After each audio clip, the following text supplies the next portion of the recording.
पंडिताइन का बात। पंडित जी गरीबी के चक्कर में एकदम थक गए हैं। पंडिताइन का ताना सुन सुन के एक दिन पंडिताइन ताना मरलिन, कबहू मिच्छा मांगे जाए तो कहो एक पौआ पावे तो कबहू न पावे। पंडिताइन कहा ई बतावा इतने में कैसे ही घरे का चली, इतने में चली वाली ना कुछ ठीक से मांग के लियावल करा। पंडित जी कहन कि जब मिलबे नहीं करत ये पंडितनिया डाहत रहला, अब जाती जाई हम विदेश। लेकिन पंडिताइन से के बात कहें का कहें गुरुजी तनी उठाई के दी।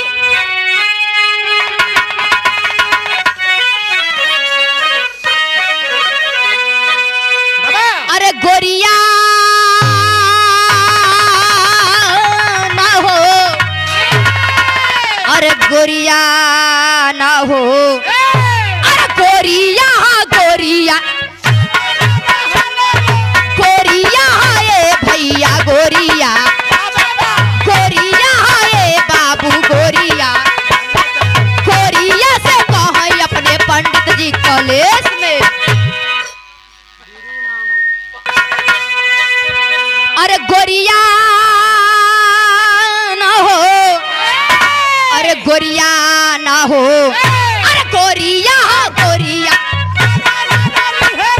गोरिया है भैया गोरिया, गोरिया है बाबू गोरिया, गोरिया से कहें अपने पंडित जी कॉलेज में जय भाई परदेश में मैया।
कलेश में जेबे परदेश में कमाई आई और कहन कि अब हम जा परदेश लेकिन एक काम करे पंडिताइन का कहन अंतरा दिहल गई।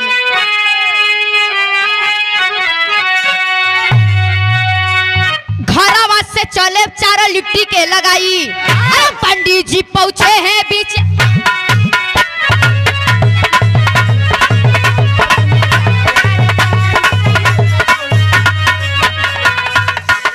पंडिता ए भैया पंडिता ए बाबू पंडित, पंडित जी पहुंचे हैं पीछे बनावा में जाई, बनावा के पीछे एक कुआं ना के पाई, पंडित जी बैठे हैं तबा। ए भैया पंडित जी पंडिताइन से कहन 4 लिट्टी लगाई दा, अब हम जाबे परदेश कमाए खातिर। प्रभु तिंदुआ कला इकनी जी जात जात बीच जंगल में गए, प्यास लगल भूख भी लग गई। जंगल के बीच एक नारा रहल, वही नारा पे पंडित जी आसन लगाई के बैठ गए। जब बैठ गए तो वहां होत का भैया तेरी दिहल गई। हेलो लाल किशन भैया,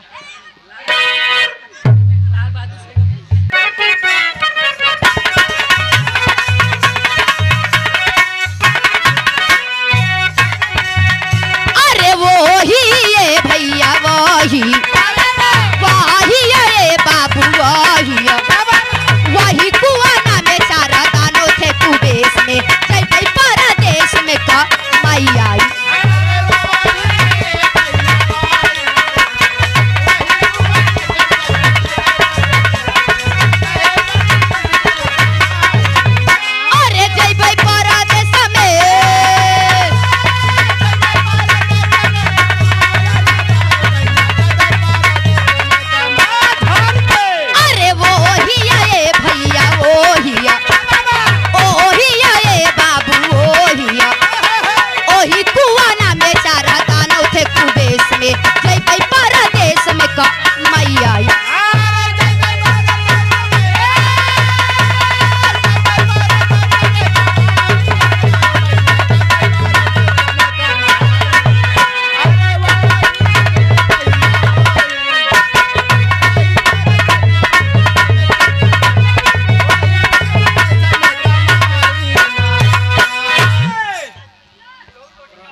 शादी आज भाई की ओर से। ना में 4 दानव थे कुबेश में, जैबे परदेश में वही कुआं पे बैठन पंडित जी लगन मंत्र पढ़ई और वही कुआं में 4 ठे दानव रहन। तो मंत्र का पढ़थन पंडित जी, आई यंत्र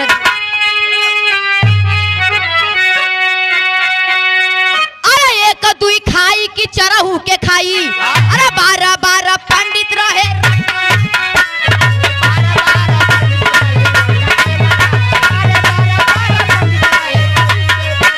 अरे 12 ए भैया 12 ए बाबू 12 पंडित रहे रटन लगाई, सुन के ब्रिज दानो बात गईले घबराई, निकले 4 दानो बाहर गईले का। ए भैया जब पंडित जी कुआं पे बैठ के 4 लिट्टी निकाल लिहन, अब कहत है एक ठे खाई की 2 ठे खाई की 4 खाई जाई। अब वो कुआं के अंदर 4 दानव रहन, उन्हन लगन घबराई, उन्हन के सास ऊपर नीचे वही लगा कह अरे बाप रे बाप, ये तो हमनों से बड़ा दानव आईगा, इत लागत हमन 4 मिला के खाई जाई। डर के मारे दानव कुआं से बहरे निकलन। जब कुआं से बहरे निकलन तो कहलन का कहना है तेरी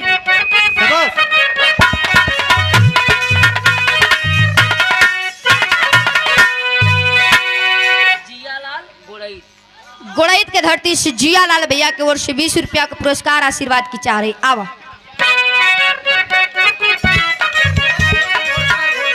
भोरसर के धरती से जियालाल गोड़ैत भोरसर के धरती से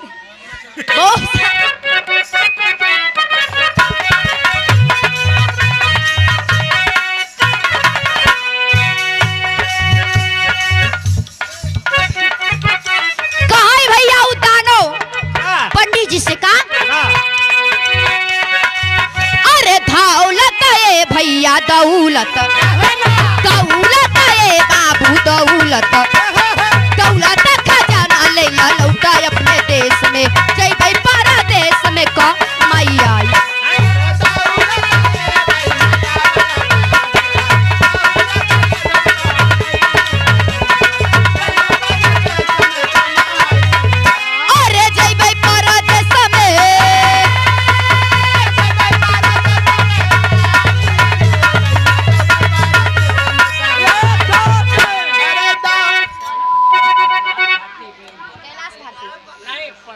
प्रहलाद भारती बेदौली के धरती से आप गार्जियन जी की ओर से 20 रुपया का पुरस्कार आशीर्वाद की चाह रही।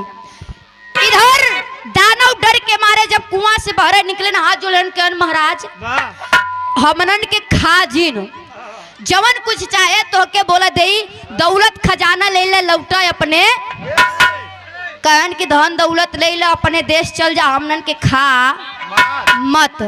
तो उस समय पंडित जी को लोग देलन का अंतरा दिहल गई।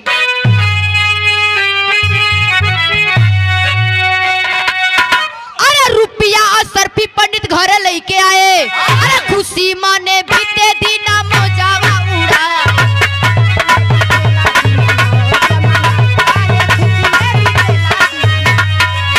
अरे खुशिया ए भैया खुशिया ए बाबू खुशिया, खुशी में भी केला दिन मौजावा उड़ाए, पतिया पड़ोसी जब भेदिया के पाए, पति जी के धतिया में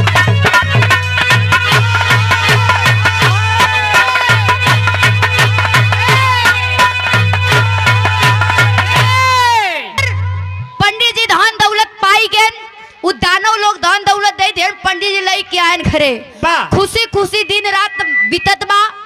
एक दिन पड़ोसी के पता चली गई, पड़ोसी लोग जलाई लगन की पंडितवा भिक्षौ मांगे नहीं जाता और बढ़िया बढ़िया पहनाता और बढ़िया बढ़िया खाता। जब पड़ोसी भैया इधर जब पड़ोसी के पता चली गई कि पंडितवा लागत कौनो माल जरूर पाएबा, यही से ही भिक्षा मांगा नहीं जाता है, पड़ोसी पीछा पड़ी गई तो कैलन का टेरी में कहना,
धनवा चोरौले चोर चोरवन के भेष में जैबई परदेश में पंडित जी का धन पड़ोसी चुराई लिहन। जब पंडित जी का धन चोरी होगा और ए भैया जब पंडित जी का धन पड़ोसी लोग चुराई लिहन तो धीरे धीरे पंडित जी का फिर वही हाल होगा। तब पंडित जी कैलेन का अंतरा दिहल गई।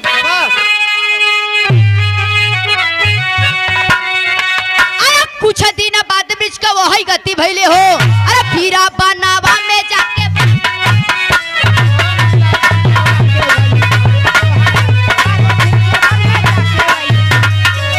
अरे फिरा ए भैया फिरा ए बाबू फिरा जाके बनावा में बात दोहराइले। निकले चार दाना पूछे स्वामी कैसे आइले। किसा पर आजू भी कर रहिया भैया। इधर कुछ दिन के बाद पंडित जी फिर वही जंगल में पहुंच गए। फिर पंडिताइन से 4 ठे लिट्टी लगवाएन और पहुंचे। फिर लगन वही बात दोहरावे कि 1 ठे खाई कि 2 ठे खाई कि 4 खाई जाई। अब ये बात दानो सुनंत कहन अरे बाप रे बाप अब लगत है कि फिर धोने का कमी पड़ेगा कि फिर कैसे आएगा। निकलन कहन स्वामी कैसे फिर आई गया धन कम पड़ेगा का। पंडित जी के धन कम नहीं पड़ेगा हमार धनवा चोरी होगा। लागत कुल पड़ोसी धन चोराई ले गए। जब इतना बात पंडित जी सुनन पंडित जी का दानव सुनन ते कहन ई बात बा तो दी पर पंडित जी के कुछ अलग दिहन उन्हन का दिहन कराही देलन। तब भइल का तेरे में कहना बा।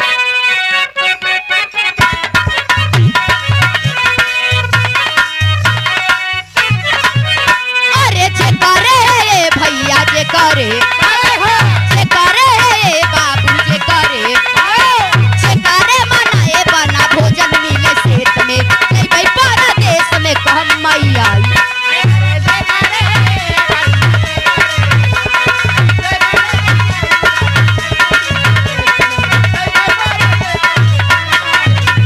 अरे जय परदेश में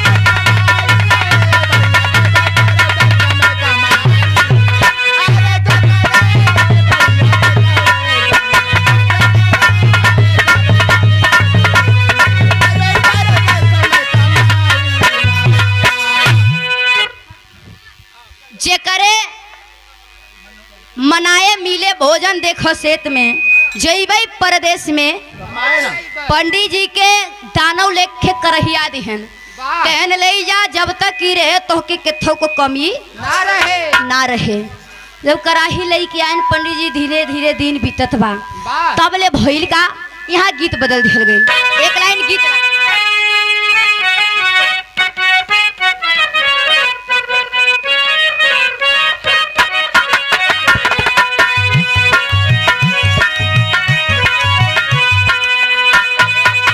दादा लोगन के जमाने के गीत हो और दादा लोगन पे बड़ा सटी।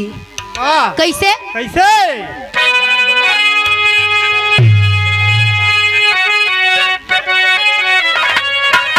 अरे जवनिया में केतनन के अरे खैला ये दादा है बुढ़ौती लेका उधैला ये दादा।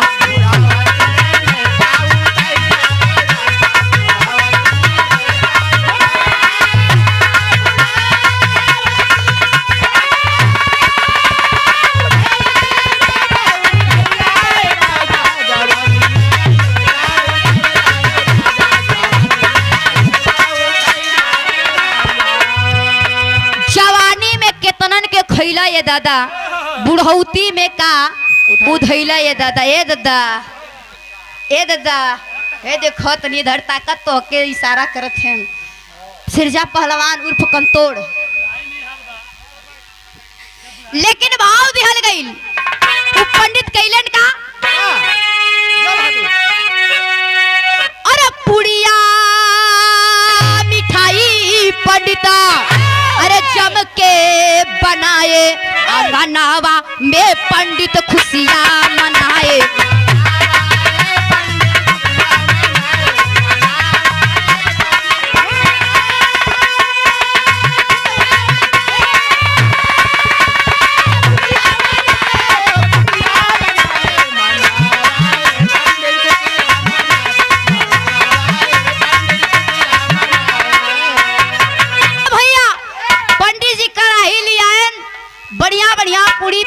बनौलेन दिन रात खुशी में बीतत बा तब ले हो बतिया पड़ोसिन के पता चलत बा तब ले भइल का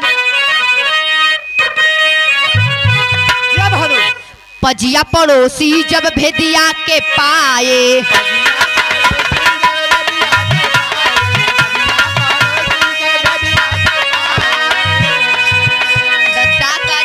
पड़ोसी जब भेदिया के पाए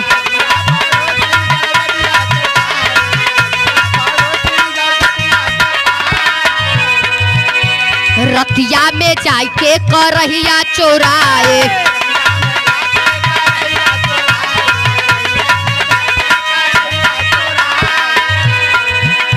अरे पंडित जी मनवा में अरे बड़ा घबराए अंगनावा में पंडित खुशियां मनाए।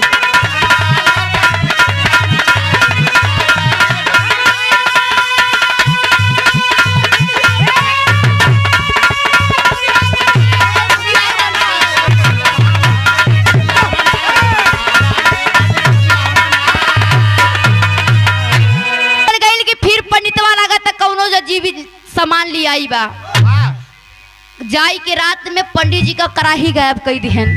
जब कराही गायब होएगा पंडित जी माथे हाथ धइलेन कहन अब का करी एनहन सारन मानत नाई बहन एनहन सारन कहे एनहन सारन मानत नहीं अब कुछ करे के पड़ी। पंडित जी मुड़ी लटकाए के फिर पहुंचन जब पहुंचन तेनहन दानव घबराए के कहन इस सरवा का पीछा न तब एकर पड़ोसी छोड़ी और न सरवा हमनन के पीछा छोड़ी तो कुछ ऐसा देहल जाए। ए भैया इधर दानव चारों अपने में विचार बनेलन केदी पारी पंडित जी के कुछ अलग दा केदी पारी देत का है आखिरी अंतरा दिहल गई। अरे इस बार दानव दिया कोड़ा उपहार हो अरे जकरे मारे कैले दूसरा माना परवार हो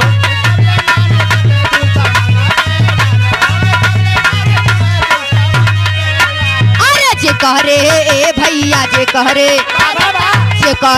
ए बाबू जे करे मनाए करे दूसरा मन पे बार हो काहे आरती राजा तब सभा ललकार हो लिखे रमना रे संगीत पंडित जी के। ए भैया ए हर दानव कोड़ा देलन कहन लई जब पंडित जी अगर तन्नी के ललकार देबा प्रयागराज बेदौली खुर्द के धरती से 50 रुपया का पुरस्कार आशीर्वाद की चाह रही कहे कि पंडित जी तोहार जब पड़ोसी तोरे घरे में आवे तब इसी कोड़ा के तन्नी का इशारा कई दी है चमड़ा नेरली है रात भइल पंडित कहन के आव सार हर बड़ा तू लोग हमार धन चुराई ले गया तार सबन के पूरा सुन ले भाई जौने बखत अइलेन तब ले इशारा कई दिहन पंडित जी कोड़ा लगा कोड़ा मारा लगा तो पड़ोसी हाल जलेन कहन अरे पंडित जी ऐसन जिन करा तू अपन धन ले ला हमनन से सारा धन लिया के पड़ोसी दे दिहन पंडित जी के। गाना समाप्त भइल पेतरा बदल